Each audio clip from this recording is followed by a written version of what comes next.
had this operation and it just stopped me. I couldn't do anything. All I've ever wanted to do is break people's limits, their beliefs around what they can do, help them grow, develop in some way, shape or form. Now, started with football being the tool, then it was about getting people fitter, then it was around the nutrition, then it was around the whole thing, nutrition mindset and lockdown for guys, because they were getting quite low and challenged by a lot of things. Health is health, right? Mental, physical, whatever. In a world right now where like AI is at our fingertips, right? Online is at our fingertips. Technically on paper, we are the most connected we've ever been.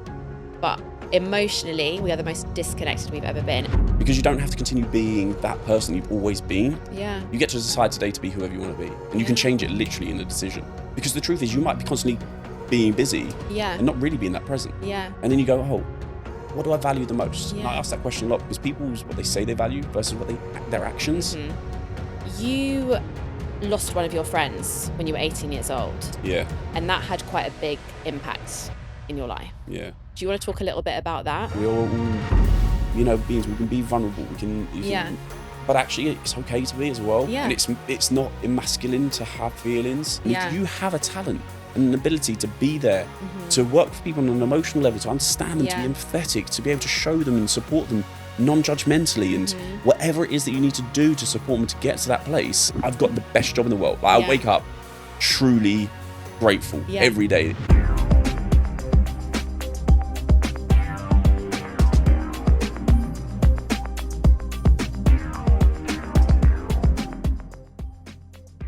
Hey everyone, welcome to Real Talk with Nat. Before we jump into today's episode, I've got something to share with you all.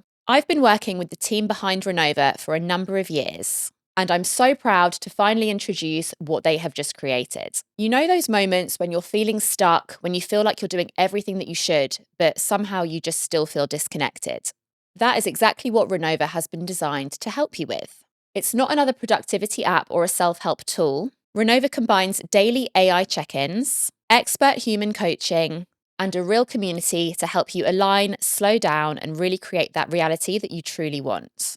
Here's how it works. Each day, you start with a 2-minute check-in that helps you see what's really driving your stress and what's really driving your energy. Then you can connect with others or coaches who are on the same path as you, people who truly understand the highs and lows of personal growth. And here's the best part. For the next 7 days only, you can try Renova totally for free for 30 days. After that, it will move to a standard 14-day free trial. So if you've been meaning to take that next step forward to feeling aligned, feeling grounded, and feeling more clear, this is your moment.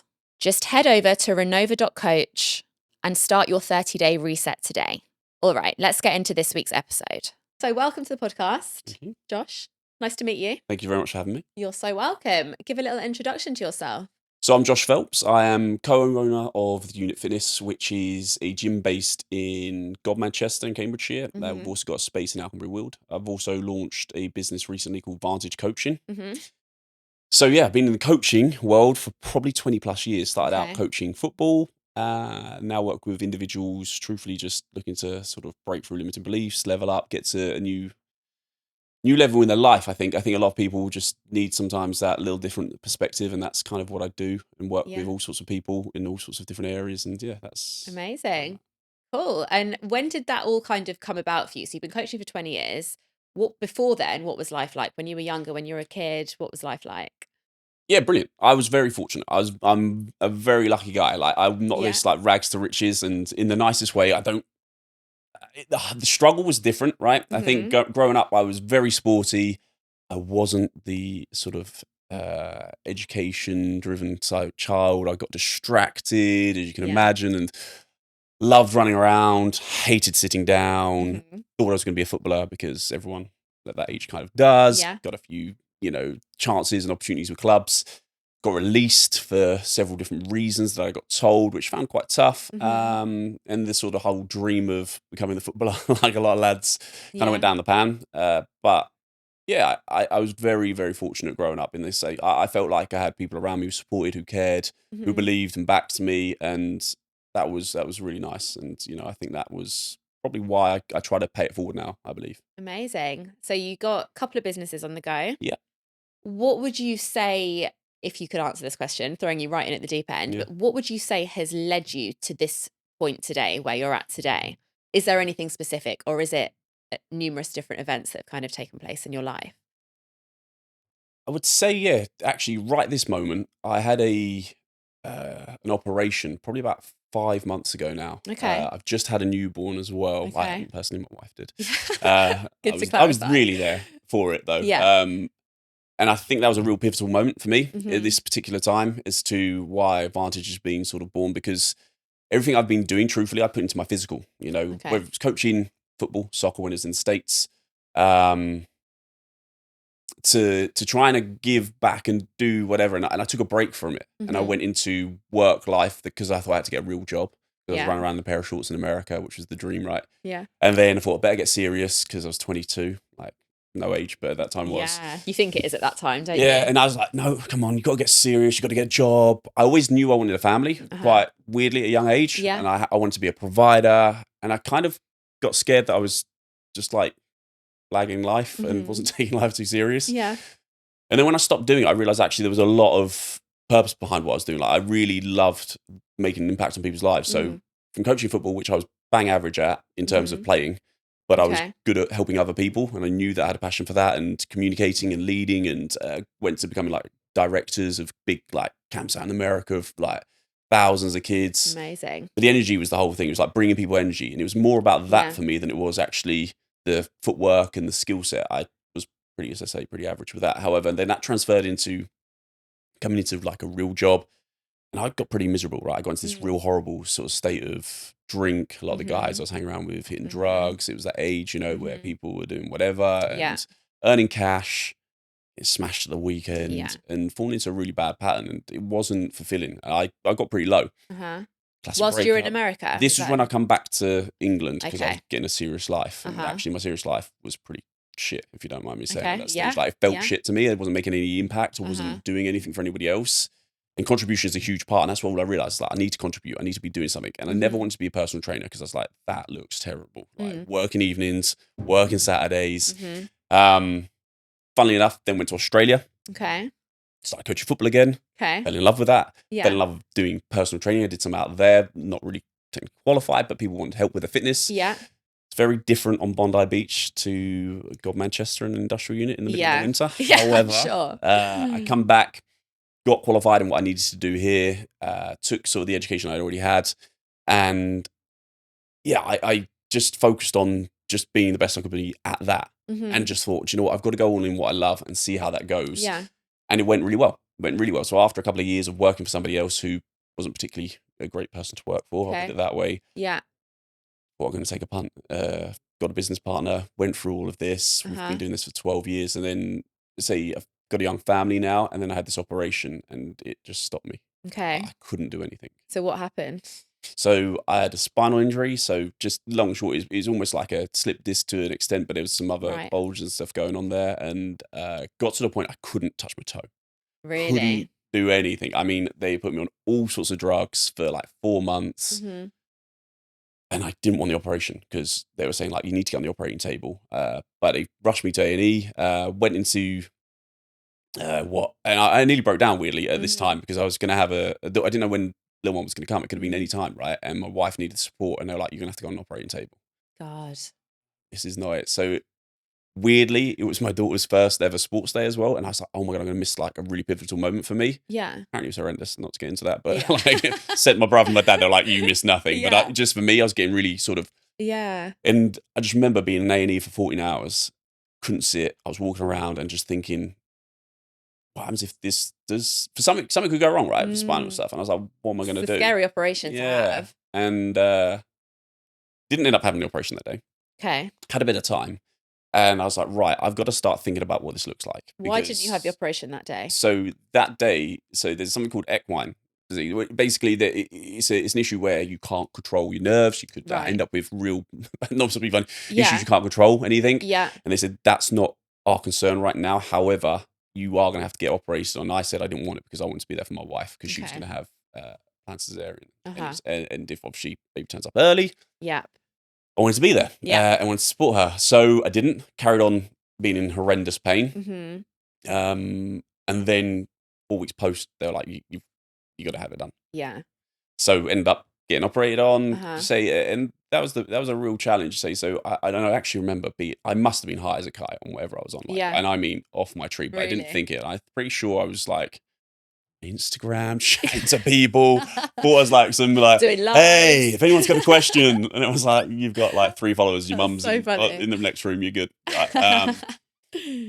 But I was going through all this stuff that I'd learned, right? And we have so much knowledge, all of us do, Yeah. right? Everyone does. Yeah. And I accumulate, and I've spent hundreds of thousands on becoming a better coach, but through mentally, physically, everything, every which way. And it just all was coming back, and it's like, there's so much that you can do without your physical. And I put so much of my identity into my physical, like to the point that years back, it was like, you have to step on stage to look good. Otherwise no one's going to respect you in your industry. And did you do that? Did you do competing? Yeah, and I mean, absolutely horrendously as well. Like, I'm a bit of a classic. Like, I'm just going to go for this and don't really probably look into things enough. Yeah, but I think that's great. Well, it is great until you step on stage and sort of do this with your hands, and they're like, "That's not posy." Yeah, like, is it not? Yeah.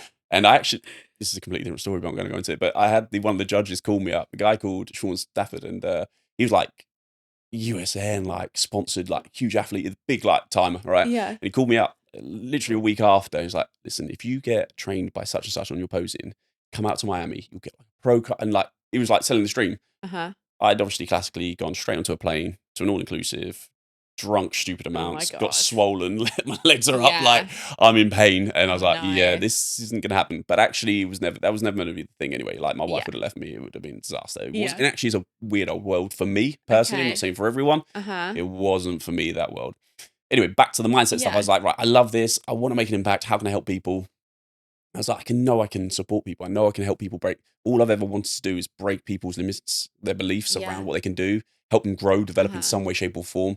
Now, started with football being the tool. Then it was about getting people fitter. Then it was around the nutrition. Then it was around the whole thing, nutrition mindset and lockdown for guys, because they were getting quite low and challenged by a lot of things. So did some like what was technically online, I guess.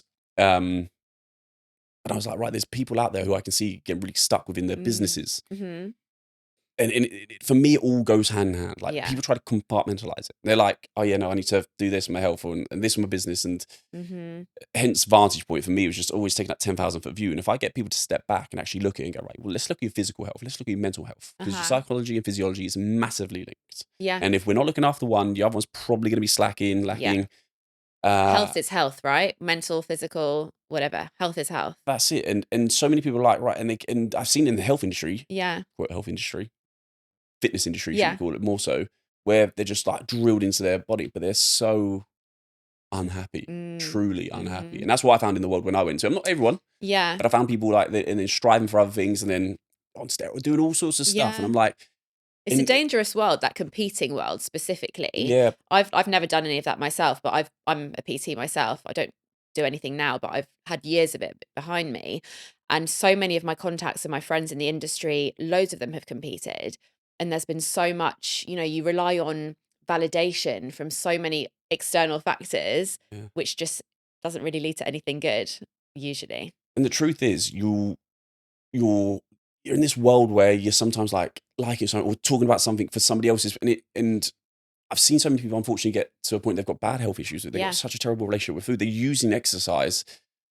Truthfully, it's like it's replacing maybe an eating disorder, or they end up with an eating disorder because of it, and it's horrendous. And it was like, it really wasn't the sort of the world for me. And I was looking at all these different areas, and I'm like, relationships, business, physical health, nutrition. Like, I work with people on all of these, and I'm fortunate enough in the position that I'm in at the moment that I work with a handful of clients who are one-to-one personal training clients, and I would look as quote unquote very successful. Like, they've done huge amounts. So I've always had this beauty of being able to like work with people where I just get to absorb their knowledge, right, and learn from them. And I've always the white belt. I always want to learn from people. You can take something from every single walk of life. By the way, it doesn't have to be there. 100%. And I'm always I transformed and worked with thousands of people in person as well, which is, it's a different world now online as well. I'm not saying it's wrong, but it actually had that communication, that interaction, and that ability to go, right, let's converse and get to feel and that emotional intelligence that comes with that, and understanding people versus it being transactional, which unfortunately it can so be. So weird you're saying this. Sorry, I've got to interrupt you. I literally did a story on my Instagram yesterday, or maybe the day before.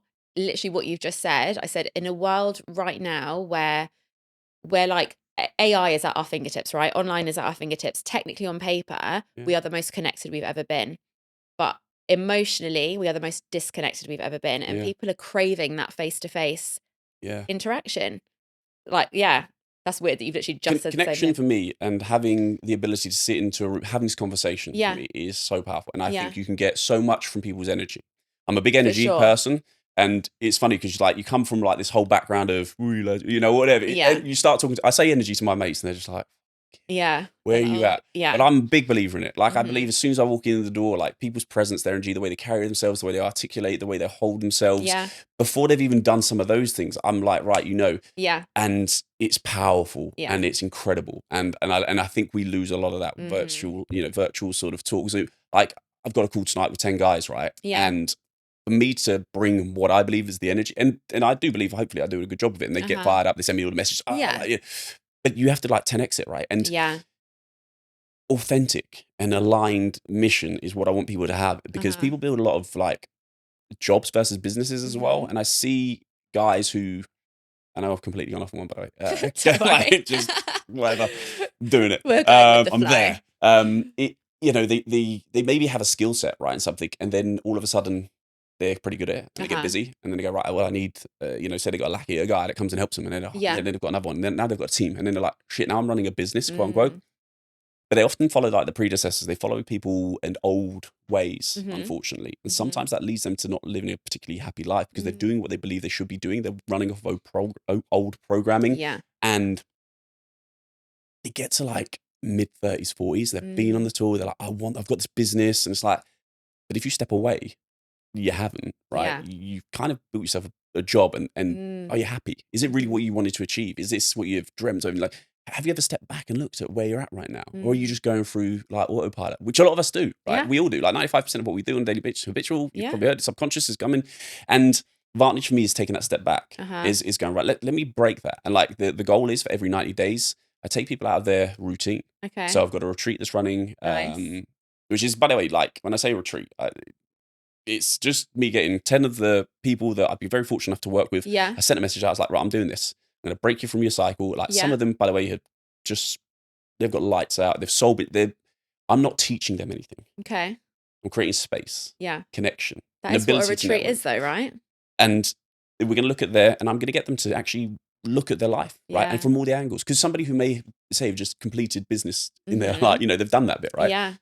But then they might have neglected their health for the last 20, 30 years. Right, what can we do? What are we doing going forward? We still need some sort of purpose. We still need some drive. What is that now? Are we giving back? Are we paying it forward? Are we being there more for our family? Are we going to be the supportive grandfather? Or what is it we're looking to do? What is it you want to do? And how are we going to approach it?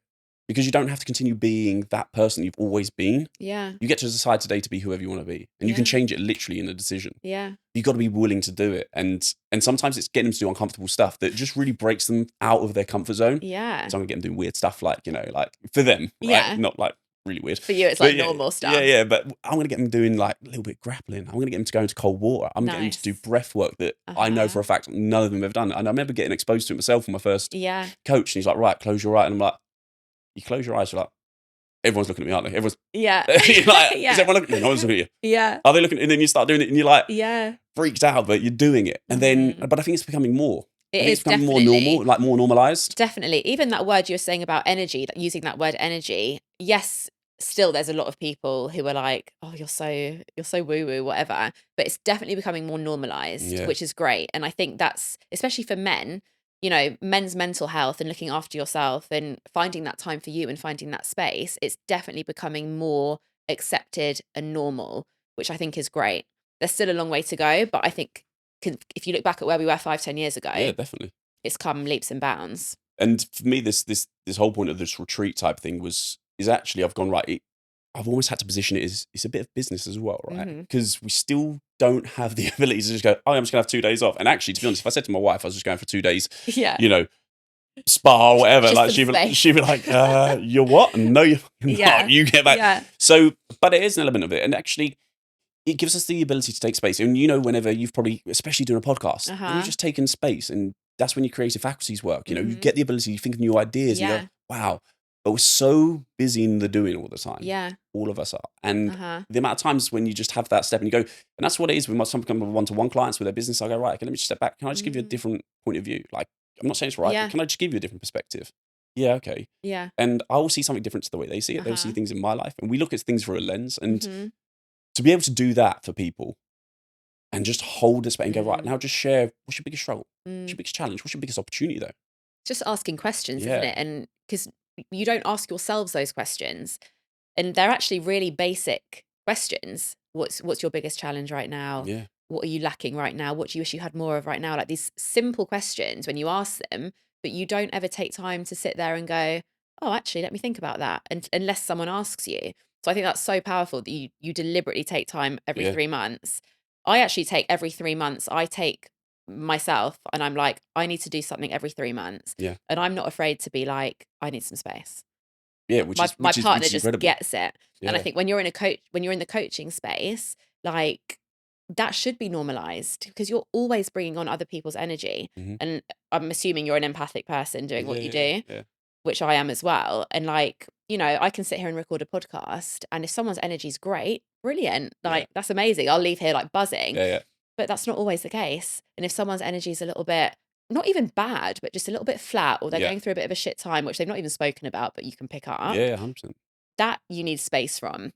And I think it should become normal to be like, it shouldn't have to be business that you've got to go for a couple of days, You should be able to just say, no, do you know what? I do just need 2 days for myself. It's nothing against anyone else. This is for me to refill my cup 100%. and for me to come back better for you. And this is exactly it. And I think for guys, especially and I might be wrong in saying it, by the way, for guys. So don't, please tell. But I know that a lot of the guys I speak to find it really hard. I'm like, right, can you just take it? They're like, well, I've got. Oh, it's like this real it's like such a resistance. I'm like, and that's exactly why you need it. Yeah, it's 100% why you need it. Listen, I know you want to be a great father. I know you want to be a great business person. I know you want to do this. I know you got to earn it. But I can promise you, if you just give yourself a little bit of downtime, take the time to reflect on how you're showing up. Because the truth is, you might be constantly being busy and not really being that present. Yeah. And then you go, oh, what do I value the most? Yeah. And I ask that question a lot because people's what they say they value versus what their actions completely different. Yeah, they don't match up. Like a lot of the time. and I call them out on their shit in the nicest way. And it's not because I'm judging them. It's because I've fucking done it. And I've literally lived it. I still do it. I have to. And that's why I check myself nowadays. And I'm like, we all do, don't we? We all still do it. No matter how much knowledge you've got, you still do it. And we fall into patterns and we fall into behaviors and we go through it. And I think there's a real thought that you can't, that's who I am. Yeah. And God, no, that's me. Yeah, that's just I'm like, me. oh, is that so that's good enough, is it? Yeah. So you're gonna carry on just being you, even though you're not happy, or maybe you're not happy with your relationship or your business, or you're just gonna say that's it. And I like the when you get guys, let's say, because obviously I tend to work with guys, so I keep saying guys, but bear in mind for the past 10, 12 years, it's mainly been like 8% females in our gym, by the way. So I've done a lot of work with females. Yeah. But that's almost when COVID hit, it became really apparent because it was almost like the guys were like, oh, well, he can't beast me in the gym because we're locked down. So I'm going to reach out to him, which was nice as well. And I was like, right, well, let me help you with training and nutrition. But as soon as they answer their call, I'm like, right, so what are we doing it for, really? Yeah. And you ask me a question, it's a little bit uncomfortable to get a bit. Some of them are like, right, okay, here's the truth. I feel shit. Yeah. My energy's low, libido's gone, blah, blah, blah, blah, blah, and they reel off. And it's like, they've always wanted to say it, never had the safe space to do it. Yeah. We're in lockdown, so you can't come near me and you can't see me. Yeah. I'm turning off the Zoom. There you go, yes. You can't see me. And then I was like, we feel like we're making some progression. I talk to my clients very openly and we go through that. And I was like, listen, I've got 10 people here. I'm going to invite them. Let's just do it. I mean, and it was bold. It's always been my dream to do it. And like, truthfully, I've always looked at it as a financial thing. Yeah. There's no monetary gain in this retreat for me, right? But I've gone, right, I want it to be incredible. Like, I want them to go to a place that they feel, there's nothing worse than going, right, I've just paid whatever I've paid and I'm now in a crap bed, a crap facility. So it's like, it's incredible. It's got to I'm going to make sure, not funny, food's incredible. Yeah. Training's good. What we bring, utilize is going to be phenomenal, but they're going to have that space, that time, and just have an hour or two. Yeah. And it's not selfish. Yeah. It's not. It's actually selfless because once you do that and you go back and you're like, oh my God, I feel great.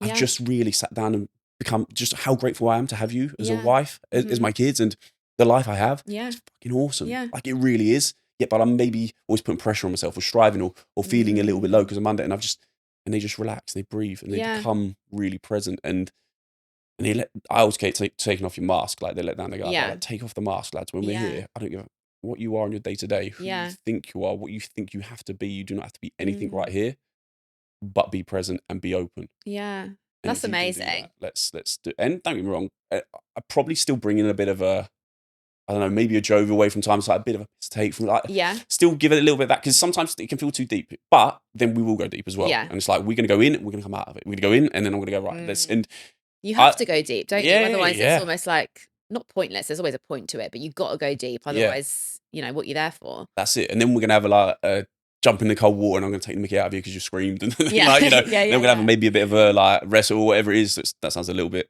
odd, but Yeah. getting guys grappling and doing like stuff like that. Yeah. Like, actually, when's the last time it's almost playful for guys, right? Yeah.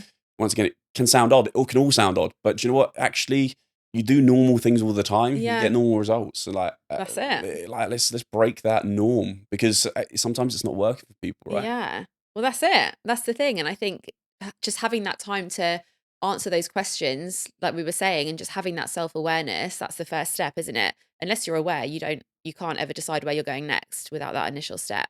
That's it. So I want to talk to you about a couple of things, which we've spoken briefly before the podcast. So I know a little bit about you and your background. You have some, I would say, some experiences in your life which have led you to become very resilient, and I guess ultimately have led to the reason why you're doing what you're doing today for other people. That's kind of the view which I've taken from your stories. Correct me if I'm wrong, but I think that often is the case, isn't it? Your life experiences, I think, shapes you to become who you are. Shapes you to who you are, right? You lost one of your friends when you were 18 years old. Yeah. And that had quite a big impact in your life. Yeah. Do you want to talk a little bit about that? Yeah. Naturally, I straight away get choked, right? Yeah. It's mad, right? Because so we were very, very close at a younger age. And when I say very close, I mean, you're the kid, like you walk to school with, you play, you go, you have your sleepovers, you play football with, or whatever it was you did. And there was 4 of us. We used to, famous 4, of course we did, we were kids, right? We called ourselves, and we did everything together, right? We were always doing it, and we'd football, fish, do whatever. And truthfully, as we grow up a little bit, we grew apart a little bit, right? And that's just through, like, not too much, but just not hugely. We're still good friends. We still, but we weren't like in each other's pockets. Yeah. And 16 we left school. As I say, that's when we sort of kind of went. I was going to college. He was doing his own thing, and I just remember getting the phone call, and he was with his best mate. They were like super, super tight, and he was one of the famous 4, as I called it. And and Jamie was in a car accident. Both of them.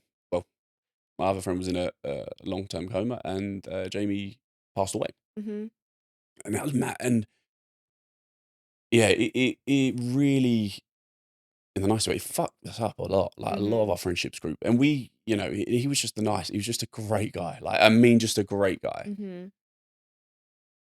And your whole world, like, it's about to sound awful. I'd lost grandparents. Yeah. A whole different thing when it's somebody who's like, you go, right, that could, you selfishly go, that could have been me, and there's all lots of things go on, right? And it was a time, 18, we're all finding, drink, lads were finding drugs, people went to some dark places, like this, lie. No one knew which way to go, no one knew how to handle it. But growing up, we had this whole dream, going out to America and getting scholarships to playing football. Like, just, you grow up watching American TV, it's the dream, right? Yeah. College girls, parties, it's like, and yeah, that wasn't happening. And I was going to college at the time, and I was starting to coach football. And then this happened with Jamie, and I just, everything you thought was just like, everything's so far away, right? You've got so much time. We've all got so much, everything's, I'll do that when, and, this is going to be, and this is going to, and then it's gone. And I was just like, you know what? And sometimes I feel bad for saying this, but I'm so grateful that I've had the ability to have my life, Yeah, yeah. And I think that all the time, when someone's challenging, I'm like, but you're so. And I mean, we've got incredible, like, I believe the people that live in our world and locally, and even the challenge, like, people have got challenges, So I'm really blessed. And when we lost Jamie, I say you didn't really know how to react. Like, it was like, I'm gonna go fuck everything. Why am I saving for anything? Like, let's just go and party. Let's get everything out, let's go. And then there's another part. I was like, no, just respect your life. Like what? And I just remember thinking, right now I'm going to go out to America. I'm still going to somewhat do this dream. Yeah. And as I say, I was useless at football, right? Did you go to America straight after that? It was, to be honest, I've got to be honest, time frame wise, it was probably a little bit later on. I basically just jumped online and was like, right, can I coach football? I was coaching, right? Yeah. I was coaching football and I was like, I coach football. Can I do it in America? Yeah, cool. So 18 years, I was actually too young. I was 17, went for a trial. Okay. So like, and say Jane passed 8 and I was like, right, I'm going to do it. Like, and yeah, just, that was it. Then it was like a case of, just, it was just like the trigger. It was like, you've got to go and just take the opportunities and do it. And yeah. So yeah, went out and kind of, that was in the back of my mind a little bit. And it was like, I don't know what I'm going into. I have no idea. Like, I literally had no idea. There's too many funny stories to go into. But like, I remember the first night just being there. And Domino's Pizza back then, by the way, it was like it wasn't a thing here, but I'd seen it on like The Simpsons. Got Domino's Pizza into this hotel room. Like that was, I remember being there. Calling, I was in this like Holiday Inn or whatever, and it was all American. I was like, oh my God. And it was like the coolest thing. And just sat there the first night by myself because I was there a day early, whatever. And just thinking, right, gotta fucking like absolutely everything. Just live every opportunity, just take it. Because I don't know, tomorrow's not a given. It like really isn't. And like you just felt like forever that it was so like, it was so early. It was just so early. Right? And you're right what you said about like, you lose grandparents, and that's almost like it's the circle of life, isn't it? You know that when people reach a certain age, unfortunately a lot younger sometimes, but with family and stuff like that, it's expected because it's coming, right? But when you're 18 years old and or 17 years old and it's a friend and it's totally out of the blue, it hits you with a ton of bricks. It's we were just on this emotional roller coaster, right? You say you just don't know what, and I made some stupid decisions and mistakes around that time, and I think a lot of people probably did. And everyone does though, right? Yeah, I think that's part of being 18, exactly. Losing friends. Yeah. It was incredible. It was just such a time, and yeah, I still think about it all the time. And Jamie had as a bench down, and I weirdly would go. Say weirdly, it's not. It was my safe. It was like I'd go whenever I wanted to make a big decision, or before I went back out to America, and I ended up going out back to America for 4 years on the bounce in the end. Okay. It was like it was the greatest time of my life. Like bar kids and stuff that obviously I have to say. No, but no, I mean that as well. Yeah. It was incredible. It shaped me who I was. I ended up living in all sorts of different places up the East Coast, and that taught me a lot about who I am and a lot about the world. Was it like in the summers you were going for? Like... So initially it was the summers, then I ended up getting contracted for like spring, summer, and fall. And I'd come back once or twice. But every time I'd come back to this Jamie's bench, right, and I'd sit and I'd talk to him actually out loud, like I'm having a conversation with Jamie, and I'm like, mate, you see this? Like, and it almost felt like I got really close to him again. Yeah.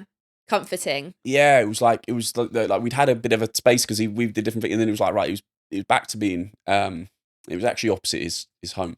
Okay. His house that we used to sleep over. So like you look over your shoulder, you see his house. Like, it's not. Yeah. And it's still to this day, like I just think I can't sort of comprehend it. Is that near where you live now? Yeah. And the bench is still there now? Yeah, so like I will run, I'll walk, I'll go and do things. Yeah. I remember when my first Hazel, my first little girl, she's 5 now. I walked down there. And not if I did it by myself more so than with my wife because it was a different type, like, and it's just, like, but all those incredible magical moments that I have, Jay didn't get that chance. Yeah. I get upset by it, like, obviously, yeah, of course, yeah. But it's almost like that emotion as well as a guy when you're young. It's like, it just comes anger, right? It comes anger, and I was like, it's not anger. But that leads on so well to what you're doing now as well. Like, these retreats that you're doing with these guys, I'm sure most of them have gone through stuff in their life, not necessarily the same thing by any means, but we've all got emotion and trauma in us that definitely. We don't speak about, or that, like you said, as a guy specifically, you don't know what to do with. Things like your breath work and cold therapy and like all those things that helps with all of that stuff. Yeah, and we've all got stuff. Right? Yeah, and I also believe this, like, depending on we all take different things into different levels. Like, so what might not feel like some might go, mate, we all lose people. For some people it feels heavier than others for other things, and that's fine. Like, I don't. Yeah. It's not like your situation. No, it's not. We all feel, right, and we all feel, and we all have to deal, and we have to understand that we're all beings. We can be vulnerable. We can, Yeah. but actually, it's okay to be as well. Yeah. And it's not emasculine to have feelings. And I'm not actually like this super like, as you said, woo. Like I'm probably, but I love it as well. Yeah. Like, I've got really spiritual friends, and I'm like, I'm willing to go there. Like I'm so open to this. Like someone says, let's go do something. I'm like, yep.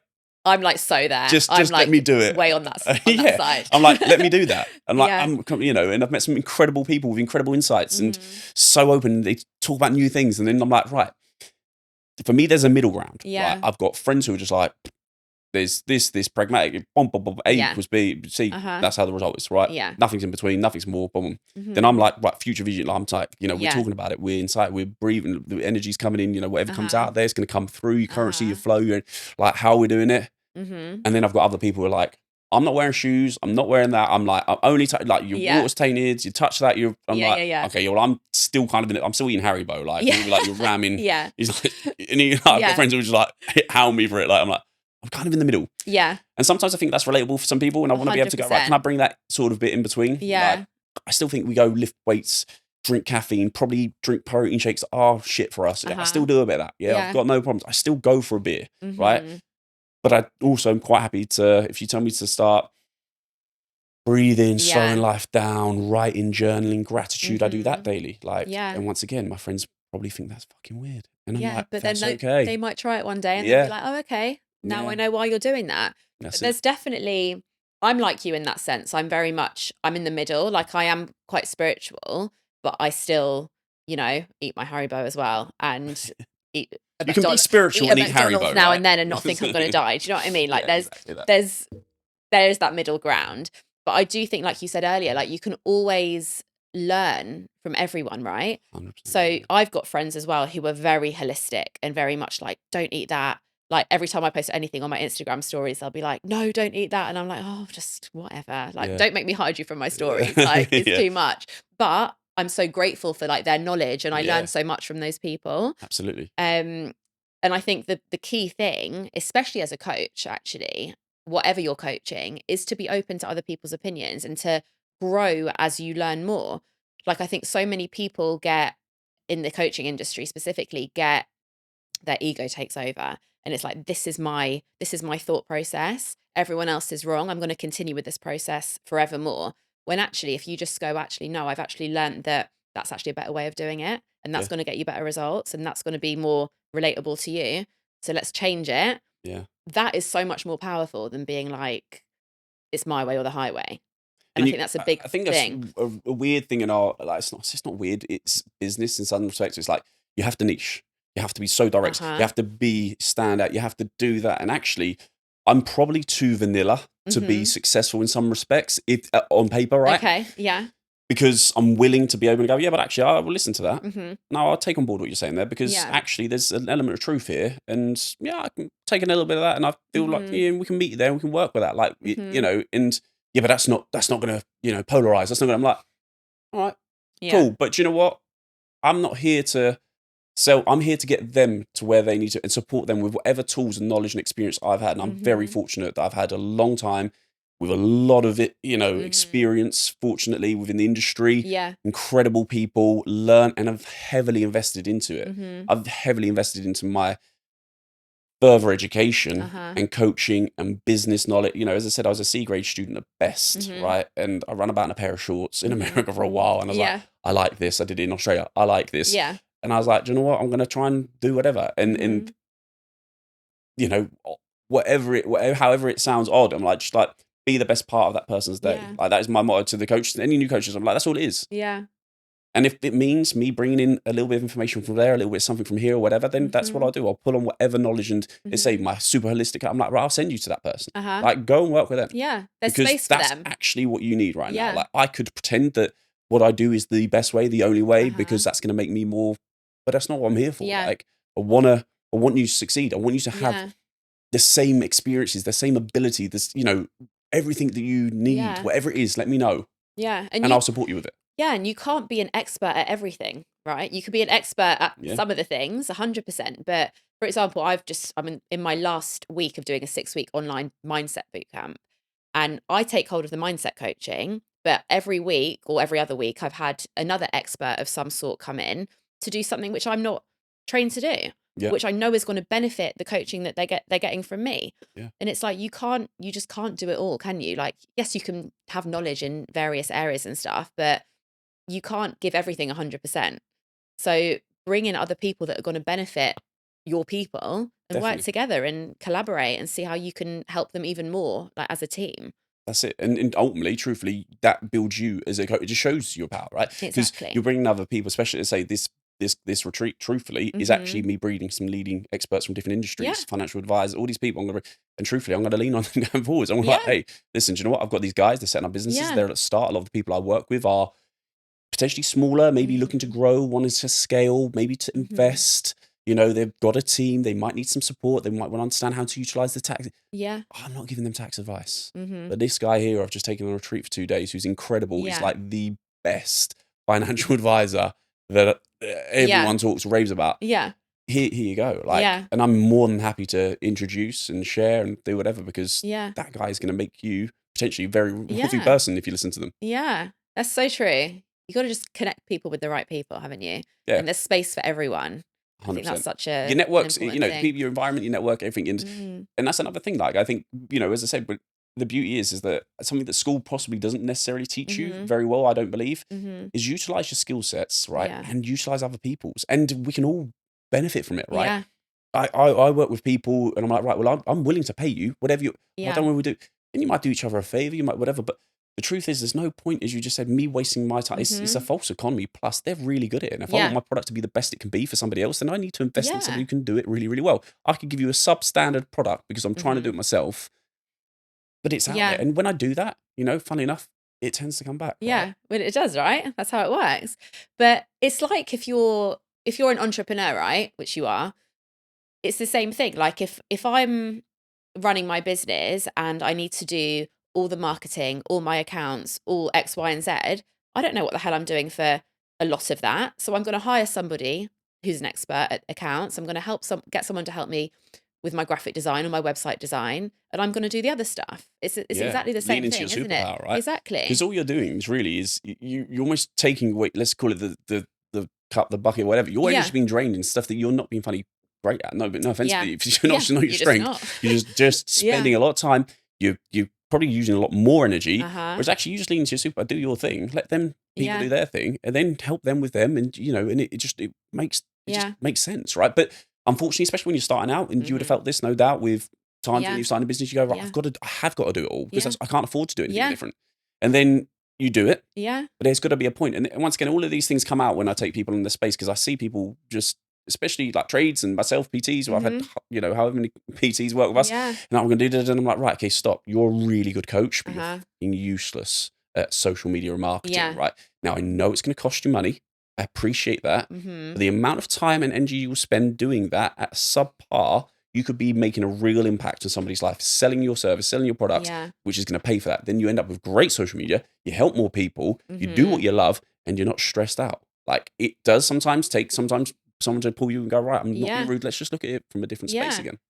My podcast, I don't know if you know the story of the podcast, the start of the podcast, I recorded the first 5 episodes, I think it was. 5 episodes on my own.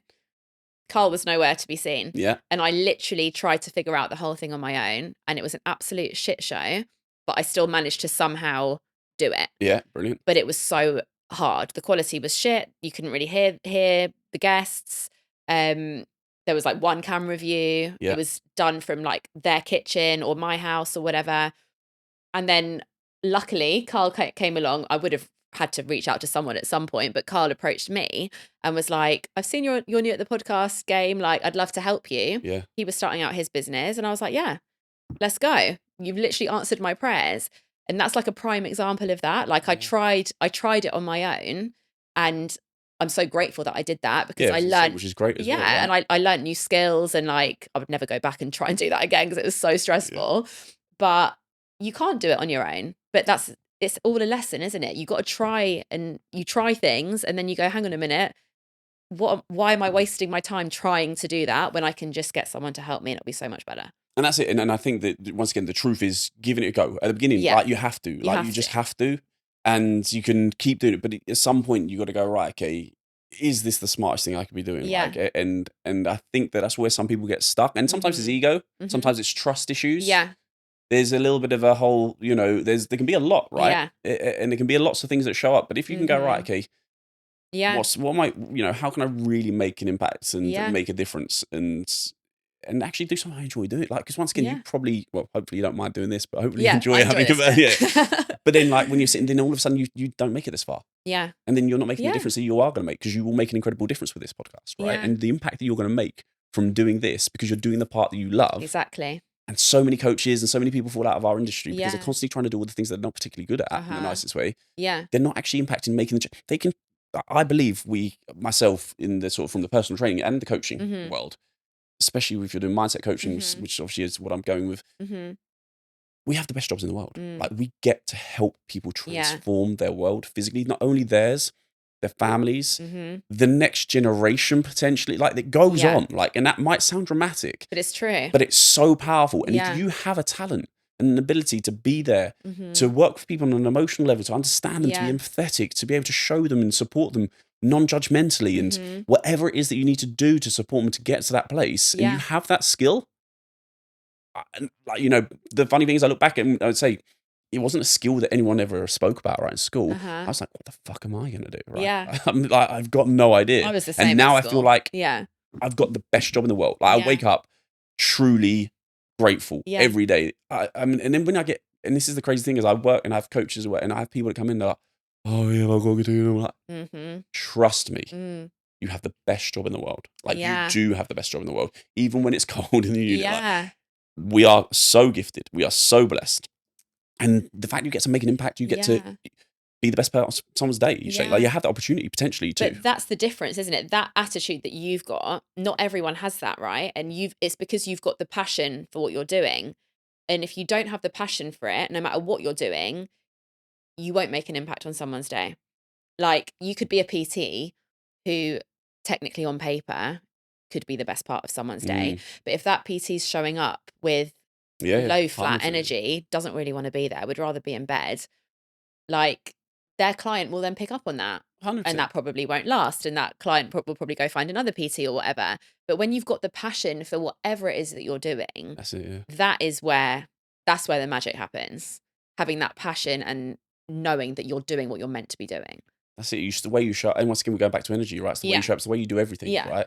It's not doing the thing, it's the way in which you do it. And that is so true of everything. Like, and it doesn't matter what job, or like whether you think that it's of it, whether you think it's of importance or not, you just do it the best of your ability, and just really, because in my eye, I'm always like, you never know who's watching, right? You never know what conversation can come on. You never know what opportunity is going to come to your door. You're only one discussion away, right? Or one decision away from literally changing, and it's going to be about how you show up, because no one's offering it to the person that's miserable or unhappy or not showing up energy. Exactly. But if you show up and you're, I don't know, serving them a coffee, and you do it incredibly well. Do you know what? I've got a role for you. Like, because you've just, the way you've presented yourself, the way you smiled, the way you look, the way you articulate, just that. It's so true. The passion you put into that coffee, the whatever it is, right?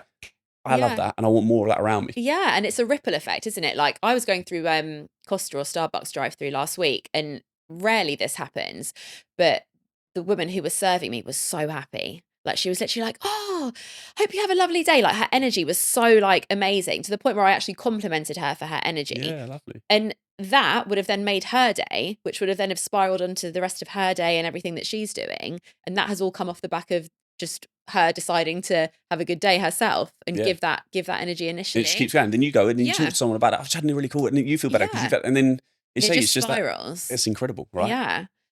Right. So I've got my notes here, and I'm like, I haven't even asked you any of these like questions that I wanted to ask you, but that's fine. We're going with the flow. That's always best. But I did want to talk to you about your relationship with your dad. Yeah. Because you said a couple of things when we spoke before, which I don't want to actually repeat too much of. I'd rather you explain the story. But there was some things around you feeling like you almost grew up in his shadow a little bit. Yeah. Can you talk a bit about that? Yeah, and then 100%. what's then come off the back of that and where you are now? I'm very, very fortunate, right? And I've learned so much from my dad for so many reasons. My dad was my biggest cheerleader, right? So grateful for it. We are different and I've grown to be more different, but I aspired to be my dad, right? My dad growing up was, it sounds a bit weird to say about your dad, but he was someone I idolized, right? Yeah. He had the nice car, he had the nice watch, good house, you know, we went on good holidays, he was successful, everyone knew him. He had a lot about him, huge charisma. He still does, don't get me wrong, I'm not putting my dad down now, but at the time, like, he'd be like, "Oops, everyone," you couldn't walk 5 yards without someone knowing him, right? Okay. And yeah, on paper, in the nicest way, like, it was as I classed as success, he had achieved it all, right, and beyond that, and that was great. But as a kid growing up, it was quite tough because you're like, right, okay, everyone believes whatever I was good. I always felt, and once again, this is how I would do something like, "Oh yeah, no, dad was, wealthy, so like I was like silver spoon to people." But my dad, and I say it now, live and has never gifted us a thing. Like, didn't buy our first car, didn't buy our first house, didn't do any of the things that sometimes some people do, right? Yeah. Never did. No handouts. But I love that because it still work and everything that I have earned, I've got to. But I was also, because of that, trying so hard to, I don't know if it was to live up to his expectations or not to be in his shadow, as I said. Because I kind of felt like it didn't matter what you did. Like, yeah, but your dad was county champion goal. Like, he was an incredibly successful man, right? And sometimes being in a small town, which I was, like, it was, oh, Phelps's son. I'd go out and Phelps's son. And it was like, I haven't got my own identity. Yeah. And There's always that. And I couldn't see how I could ever live up to that or be enough, right? Or my own person. And as I say, you go through all that and you go, but once again, he wasn't a bad guy, right? He was supporting me. He'd always want to support me. And when I say support, like I say, not financially, but he's like, you can go and do whatever you want. Just go and enjoy your life. Life's not a dress rehearsal. Like, and that was something that stuck with me. That's a great quote. Yeah, it was just, it's like, you don't get another go in and fucking enjoy it. Yeah. If you want to go to America, like, losing a friend, he's like, go and fucking do it. It's like, I always knew I had a home. Right? And that's a really, really fucking nice, safe, and not everyone has that, right? Yeah. I had a safe place. I had a home. I would have had food on the table. But do not think for a second you are having the summer holidays off, right? I remember I wanted to drive. So what, I've been just going 17. My dad had a sheet metal factory. Well, you want to learn to drive? Yeah, cool. Right, come work in the factory. Yeah. Factory. Like, yeah. That is shit. Yeah. Like, it's a factory. It's roasting hot. It's summer. Yeah. I'm 17. I want to go and play with the lads. Yeah. And like, just, I'm in a factory. And I'm the boss's son. Yeah. Fuck, that's not a cool place to be. Like, so you're doing like the shit. And I'm terrible. But you went anyway. Terrible manually as well. I'm like, Dad weren't good manually. Really? Don't put me on the, no, he was just good at what he did. So I'm like, oh, wicked. So now I'm doing shit that I'm bad at in the summer. I'm the boss's son. It's hot. It's a metal factory, right? But I did it. He was like, that's where you're going to have to go and earn your money, aren't you? So if you want to drive lessons, if you want to drive, you have to go and do it. So we did it. So I did it. And there was lots of little things, right? But it made, as you say, it all makes you who you are right now. I just remember thinking, how can I live up to this? How can I achieve this? Granddad was successful, right? My granddad got his first pair of work trousers off a skip. I hear this story from my nan still to this day, and I get to see I've lost my granddad now, and I idolized my granddad. He was what I'd call a gentleman. Was that your dad's dad? Yeah. Yeah. True gentleman. I mean, he was respectful. The relationship he had with my nan, I completely to this day still aspire to be like that with my partner. Like, and show the respect. He dressed very well. He held himself. He was a real alpha, but not in the terms of like, he was a presence. But he was such an incredible presence on my life. Yeah. And obviously miss him incredibly. And, my dad was different to my granddad though. So my dad was a lad's lad, right? Okay. He is still a lad's lad. He's just 60 odd. He probably shouldn't be. He could still be 18 if he wasn't in the right. Yeah. And he taught me a lot. But as I grew up, I realized I wasn't my dad. And I had to find myself and be okay with that. And maybe be okay that I wasn't going to be as big a deal as that. And once again, this might be me putting my dad on a pedestal, like some people do. He's your superhero, and he kind of was. Yeah. But I also realized there was a lot actually, and this is not putting my dad down, that I didn't want to be like as well. And that's a challenging thing, right? And it's challenging for my dad, especially now, because we are so different. Like, have you had like open conversations with him about this stuff? So not so much? more recently, I mean, if I'm honest with you, he's kind of closed off to it a little bit. Yeah. My brother would be very much like my dad, right? And we've got different fathers, by the way, so it's Okay. not actually his dad, but Yeah. environment's such a big player as to who you become. Mm-hmm. And once again, there's no judgment. Then these are incredibly successful, great people who I have so much respect for. Yeah. But we're different, right? And we are different. But it took me a long time to go. And I had comments from my friends, oh, fuck, you know, your dad must think you're such a letdown because you're in, and stuff like that. And you're like, yeah, all right, maybe. And I made decisions in my life where my dad would have, not be funny, punched them in the face within 2 seconds of what they did. Really? And I stepped back and I didn't. And then I was like, have I let my dad down here? Am I not being a man? Am I not, you know, because that's what I saw. But in my heart of hearts, I was different. I didn't. I was stepping back and making a decision from actually thinking in my eyes, right? Can we talk about that? Because I'm going to forget to ask you otherwise. Yeah. Because I know what you're talking about there. Yeah. So what was that? There's one specific experience. Yeah. There's one where, so with this one, I was traveling and I went traveling with a friend. So this whole period of going to America, come back, getting a real job, absolutely becoming miserable, break up, getting his drink, weekends repeating work. I worked for my best friend actually, which is quite good. But I had a form and I worked on it. I didn't like it. It wasn't my dream, right? It wasn't my thing. And you know, that each to your own. Mm-hmm. So I was like, right, I'm going to go away. I'm going to travel. And I become friendly with another guy who was single at the time, and I've known all my life. Mm-hmm. And we're like, right, we'll both go to Australia. We both went off to Australia. Long story short is I saved a lot of money to go because I was working and wasn't really doing much more. Yeah. I don't particularly think he did save as much, he might have said. And we went out there and we stayed with a family friend. Short story is we got out to actually met 3 Irish women on Paddy's night. One is now my wife. No way. Yeah. That's a great story already. And about 2 or 3 weeks later, it happens when you're traveling, right? We've got a spare room in Coogee. Like, do you guys want to rent it? Like, so we're in this like box room, cockroaches, paying like $800 to be there. Like, what's going on here? Yeah. With these 3 lovely Irish girls, right? I'm with this guy, and long and short of it is, a couple of things went missing. Like, I don't think of anything of it. I was like, I don't know. Like, the girl's like, $20 has gone missing. Like, you know, $20, and like, that's, I don't know, you know. Yeah. Don't think anything of it. And I remember we went across to a place called Manly, and we went over there, had a day out there. I got my cash out from the thing, and the lad I was with didn't have anything. I was like, look, I'll cover the rent or whatever. Cool. Got back. Anyway, I woke up the next day, my wallet's gone. I'm like, I haven't even been out, I don't think. Like, don't get me wrong, there's a lot of drinking going on in Australia. I don't remember being out already. Yeah. So I don't know what's going on here. I can't find my wallet. I must have left it in Manly. I was going to drive back to Manly. I was like, we'll go back there and find out. Yeah, no wallet's been handed in. It had my driver's license in. It had my bank cards in. It had the cash for rent there. Like, you just see me take out. Yeah. Anyway, you don't think anything of it, right? You're just like, I don't know. But it's got, lost. Yeah. Disaster. Yeah. I have to rein it in. So I stayed in for a couple of weeks. Obviously, we got a new bank card that was getting sent to the family friends, which we went back to. Well, the lad that I was with kept going back to this house. I didn't really know that he was doing it, right? I was just staying in, going to work again, living off a bit of cash that I had. Yeah. And I call up the bank. And I'm like, it's like, my card still hasn't come through. Well, actually, no, sorry. I called up the house. The people are saying, was like, did any letters come through? No, but such and such keeps coming back and looking through the mail. I was like, okay. All right. Didn't think much. Once again, still like I'm starting to. I'm like, no. Did you start to think? And then he's like, oh, I've just been pinged because like he wasn't working. I was going out and working. Like, I was doing all sorts. I always have done it. I was going out and doing it. I was getting more money. And but then he'd be like, oh yeah, I've got no money. I can't do it. Then he's like, oh yeah, my nan sent me money. Oh, such sent me money. I'm like, all right, okay, cool. So he was still going out.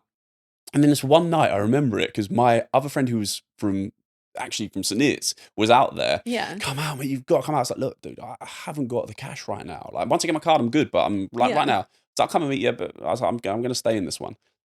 Anyway, my friend, quote unquote, went out and he's splashing the cash. He's going large, like literally like 5 minutes down the road, right? Coogee Bay Hotel. We were literally in Vicar Street, which is just behind. And next time I'm like, so the weekend I'm like, bank card's not turning up. What's going on? They're like, Mr. Phelps, I didn't say it in an English accent. Your card's been activated. English person. Your card's been activated. It's been used several times at Coogee Bay. And I'm like, no way.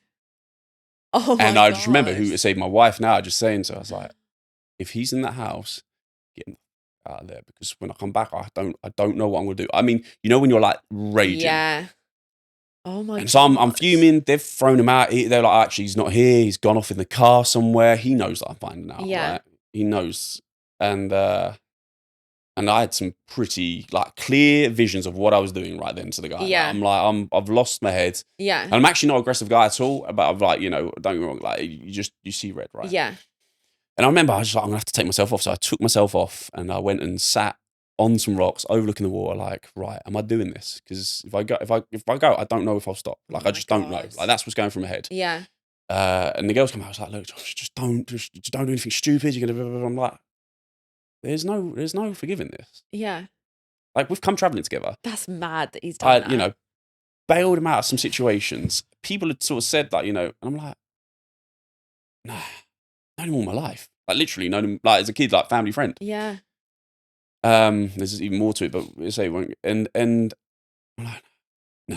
And then I was like, so anyway, I called up the guy who we stayed with initially, who was his dad's best man, who went out there and who also I knew, family friends sort of thing. Yeah. I called him up and like, Rocky, listen, that's what the guy's name was. Yeah. Like, Rocky, I've gone. He's like, just don't do it.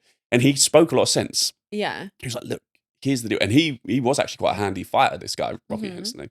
And he was like, if you do that, right, here's the deal. You could end up in prison. Mm. You're probably going to end up back in the UK. Mm-hmm. It doesn't end, like, you don't get your money back then. Yeah.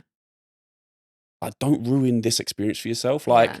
I'm like, and in my head, in the back of my head, I'm like, yeah, but if I don't, I want to smash your head against these rocks. Yeah. Like, and I'm like, why'd you let him get away with it? Like, this doesn't work. So as you can imagine, I'm like, ooh. Yeah. And the girls kept me away. And anyway, finished like, I want to see him. I was like, don't let him see me. Just don't. I mean this in a nice way. Just don't, because I'll have to do something. I just can't at that stage. And luckily, then the funny thing is, Rocky's wife called me up. I was like, I don't want him in the house. Like, I don't trust him if he's done that. Like, he's good, But they had to take him in. I got my money sent back, put it that way. We got some phone calls back to the UK. The money got transferred from his family. Oh my God. And he was on a flight back to the UK not too long after. So I took the space and the time. And then the crazy thing is, I'm so glad that I did, because we weren't doing anything. We weren't traveling around because he had no money, right? And I was like bailing him out from time to time, giving him cash, borrow this, don't worry about it. I'll look after you. Like, you're my mate. We're traveling. Fuck no, this isn't an experience without you. In fact, the experience started when he went, like, truthfully. Because then I went out and I was like, and during my time of working, I found a coaching job. I then found 2 or 3 lads who were also coaching. They had a house down in Bondi Beach. Wow. I spent the next 7 months down in Bondi. The club I worked for were paying me incredible money. I then started doing quote unquote physical health for some of the so that's where I found my passion for like working with adults and fitness and going, actually there's money in this versus not only coaching kids football, which was a little bit, but not was out there anyway. And then this is where I always think like things like this happen. So the guy that I was coaching for said, listen, if you stay with us for the rest of the season, I will give you a bonus. You tell me what the number is. I was like, wow, I don't really. He said, what's your plans afterwards? I was like, well, I'm going to go up the coast with the Irish girls. I was meant to go with the guy that I was with. Obviously, that didn't happen. A couple of the other guys I think are going to come. I'm going to be doing this. I've gone to, I can't remember, Nomads or something. Like, I can't remember what it's called. It's like travel bugs. I remember. And the girl we knew who was in travel, she's like, I'll send you a quote of what it is. Like the travel, the things, everything. Yeah. Just like tell them some of the numbers and see what they come back with. I went, listen, I will stay here, because obviously they get a lot of travelers moving in and out. I was like, I'll stay here. This is something I'm doing. Like, just pay me when things get cancelled, because that's the one thing is I can't not get paid because I've got rent and stuff. And he was like, if you stay here till then, I'll pay for that trip. I was like, it's like $3,500. Like, he's like, I'll pay for that. You're worth that. Wow. And I was like, so. Wow. But then I come back to the small town, right? And everyone's, oh, I can't believe you didn't fucking smash that in. And I'm like, that was the best decision I ever made, because where would I have been? And I still believe that to this day. And then I had to make peace as well, because he did knock on my door. Did he? Yeah. Which I kind of, in a weird way, respect him for it. I knew he was trying to do it to sort of, not be funny, just get it over and done with, or get the life of. And make himself feel better. Yeah, probably. Make him feel better. I was like, nah. Yeah. You don't get that. See you later. Because if I hit you, then you can just, you smack me. I'm like, nah. That's crazy, though. And it's a madness. And I still, truthfully, have a little bit of a battle with that. If I'm really honest, of course you do. So I'm conscious, like, yeah. I think when it's people that you're close, or you think you're close to, but that's often, unfortunately, the case, isn't it? You hear enough to get that sort of stuff. Right? Yeah, you hear stories of, like, I actually have not quite as extreme as that, but I have a similar story from when I was like 10 years old, and my best friend at the time, my mum caught her stealing from her purse, like just £50 notes at like 5 o'clock in the morning. And that was like the end of our friendship. And that is something which I was like, what the fuck? Like, what is even happening? And then that, even to this day, like she actually has reached out to me since as well on Facebook, I think it was like years ago. It was like, I'm so sorry. Like I was just like a stupid little girl kind of thing. And I was like, yeah, I appreciate you saying that. And obviously you were a little girl. You're like 10, 11 years old. But you still just think how, like that's someone who you've trusted, like in your home, went on holiday with us, and like. I mean, this is the sickening thing. It's like we were sharing a bed, right, in this small room, because that's what you do when you're traveling like that. Yeah. So I'm sleeping next to the guy, and he's robbing me, blind, right? And then he comes back, and he tells everyone it's to do with alcohol. I'm like, I lived with you, mate. It was not, and even, do you know what? Truthfully, I know alcoholics. Yeah. That doesn't make them thieves. Yeah. That doesn't make them people who steal from their friends. Like if you were really in that, if I half had an inkling, bear in mind I'm living with him 24/7, had been for best part of a couple of months. Like I, not be rude, I would I'm have sure noticed. you know about it. Yeah. I mean, we all drinking too much, right? You do when you're traveling. But it was like, and he was like, that was his get out. And people are like, oh yeah, but I heard you had that. I'm like, tell me, that doesn't make you a bad person. Like it doesn't. That's you've that to do what you've done. You've actively gone out your way to to bank card. Yeah, it's crazy, right? That's mad. Oh my god. But it was a big decision to not do that, and actually, I'm grateful I didn't. But as you can imagine, like you could have gone one or two ways that way. But it's like, as you know, everything happens for a reason to lead you to where you are, and like nothing's an accident, is it? Like you deliberately reacted in that way without even realizing that was a deliberate decision, and that's led you to your journey and to your path. Yeah. Okay, so sorry, are we gonna say something else then? No, you go. I want to talk a little bit about what you do on a daily basis to look after yourself, because I'm very aware as well, when you're in that space of working with other people so closely, it's so important for you to look after yourself and, have your daily habits and your daily routines. So what does that look like for you? What do you do for you? So like currently it's obviously a bit differently to what it has been in the past sort of decade plus. I've got two beautiful young girls now. One's 5 months old. She doesn't like to sleep. Does she not? No. And a wife of which, she's incredible, and we so life's very different now to what it was, but it's always the fundamentals, like the non-negotiable. I have to move, right? I have to move. I'm pretty basic. I'm a dog, basically. I need to eat. Yeah. I need to exercise. I need to sleep. And yeah, training's always been a massive part of like it. It started off as being more than just like training for exercise for health, and now it's a habit, and I need it. Like it helps my sort of mental health. Yeah, always has been really important. Would never know otherwise until it was taken away from me, and I'm like, right, then where do I have to go? So yeah, eating good food, but also having like a relaxed ability to eat shit as well in the nicest way and enjoy that, and have a few Haribos. Exactly, for sure, and a couple of drinks every now and again if I want to have a couple of drinks, but I have a good relationship with it, so it's not a problem. But really, in terms of a health thing, I mean, I'm probably quite boring. Like, I have the same sort of like healthy foods, breakfast, snacks. I keep it simple. I move. I do journal. I do write things down to clear my mind. Gratitude is something that I've come back into doing. Didn't do it all the time. Did it at some point in my life, then stopped it a little bit, come back into it. And then just it sounds, but being with my family is it's just incredible. Like I'm just we go to the park. We do really simple things all the time. It's just going to the park. It's playing. It's just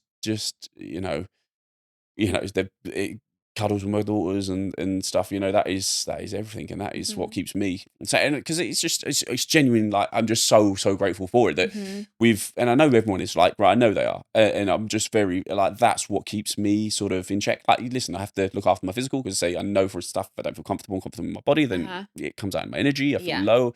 When I had the injury, I did start to struggle. I didn't want to be seen as much. I didn't want to be in front of people. I probably wouldn't have wanted to have done this, because I just almost felt a little bit hypocritical. I mean, it was an injury, but I was like, but I'm not training. I was eating good. I looked after that. And then fueling right. And when I say fueling right, once again, for me, it's balanced. It's not perfect. It could be a hell of a lot better. And there's times I put the foot on the gas and, rein things in, and probably am a little bit more health conscious. And there's other times when, things slide, and I've gone out for beers one week and I've gone out for the next weekend, and I've had takeaways, but that's okay. That's okay. And that's it. And I think, for me, really, I'm very open.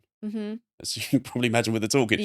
But I am very open, because I think it's important. I think it's so important to be open, to share, to be honest, and to let let things out in a weird way. Like, it's not like I'm going out. I haven't got a therapist or anything. I think, I would be very open to a therapist. Like, that's the reality. I've got good people around me who are within the coaching space. I've got some spiritual friends, and we can talk, and we can talk openly and hold that space for each other. I think that's really important. And I think that's probably what keeps me in check. Have you always been like that? Have you always been quite open? Yeah. Yeah. Too open. Yeah, no, like people are like, oh, chill out, mate. No, I have always been pretty open because I'm not ashamed of it. Like, I think we're all human. I think we all face challenges. I think we've all got, and like, yeah, probably too open. Like, I'm sure my wife would rather didn't share a lot of this stuff than I probably share. She's like, oh man, like, but I'm quite open. I think that's what keeps me able to do what I do, right? Yeah. Like, I don't lock things up. Yeah, that's so important. And I think I just want to touch on what you said about how, with your gratitude, for example, you're doing it now, but then you didn't do it for a while and you used to do it. That's something which we need to talk about, that, when it comes to things like your daily routine and your morning routine and your healthy habits and all of that, it can become so regimented that it actually almost sometimes defeats the point of why you're doing it in the first place. Yeah. Like, no matter what, even if I'm dying on my deathbed, I'm going to do my gratitude. Like, I like that discipline towards it, but life happens and life changes and you have kids and your routines change and you move and you do all these things, and there's like seasons for everything, and that's okay.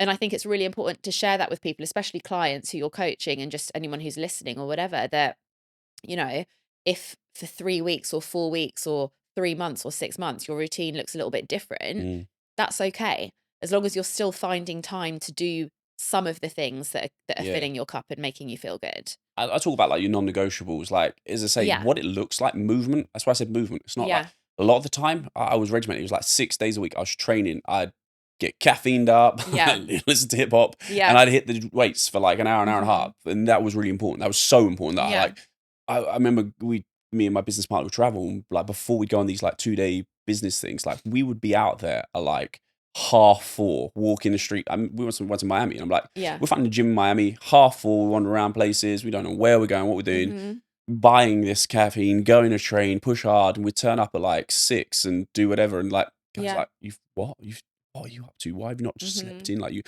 but it was important, right? Yeah.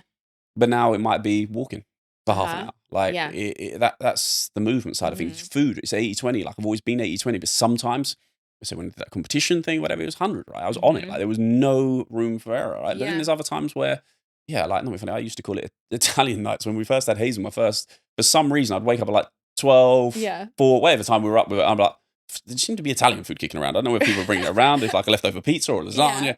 It's like I was having Italian nights, but there was no drop. Like, but when people start to put so much pressure around it, that's actually the worst, as you say. That's more negativity in it. So I was like, just be open with it, right? Just I've got to understand it. I do believe, truthfully though, we can let ourselves off the hook sometimes, and we've got to have we've got to sometimes, being too kind to yourself sometimes. Yeah, and it's like, we can make an excuse. So I do think if you're always like forgive, and you say, okay, you left, then you kind of let your boundaries slip, right? And I do think that if you can have some boundaries, then you've got a good chance of succeeding a lot of the time.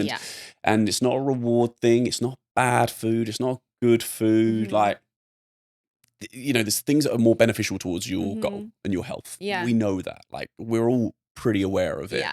But it's the relationship we have with it, and understanding that, like, okay, listen, here's the time. Sometimes it has to be out of balance. Like, you might have been out of balance for a long time. That's why we need to get you back out of balance the other way, to get us to that point of balance.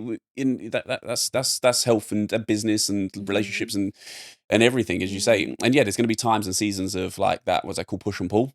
So like, you've got times where we're pushing, but you do have to have that time and pull, and like, you have to plan it in sometimes. Like, you have to induce the slump, as I call it sometimes. That you have to go, right, do you know what? Take that. Like, that's why my advantage. I'm almost trying to get people to almost embed it into their routine, that we take that time to step back, have the space to just breathe, to allow it. Like, I'm almost forcing you to break. So that you can be that time, but also plan the fun in, plan the downtime. It's as important as anything else. So looking after myself, as you say, and those things, as you say, like, there's going to be times, and understand that it's okay. Don't beat yourself up. Like, check yourself. Just like, let's be kind to yourself is a thing, right? It is being kind to yourself, right? but also don't get sloppy. Yeah. I'm being kind to myself. You've been kind to yourself for 2 years now, bud. You're being like Sometimes really you get a bit harsher Yeah, on yourself. we're really kind, but are you really being kind now? Because I think you're going out of being kind to yourself because you're now making yourself not feel particularly well. Yeah, that's it though, isn't it? And it's just catching yourself before it gets to that point. Yeah, and there's no I think people think I judge people because of the oh, we're gonna people do it still. I go out for me oh yeah, you can't do that around him. I'm like.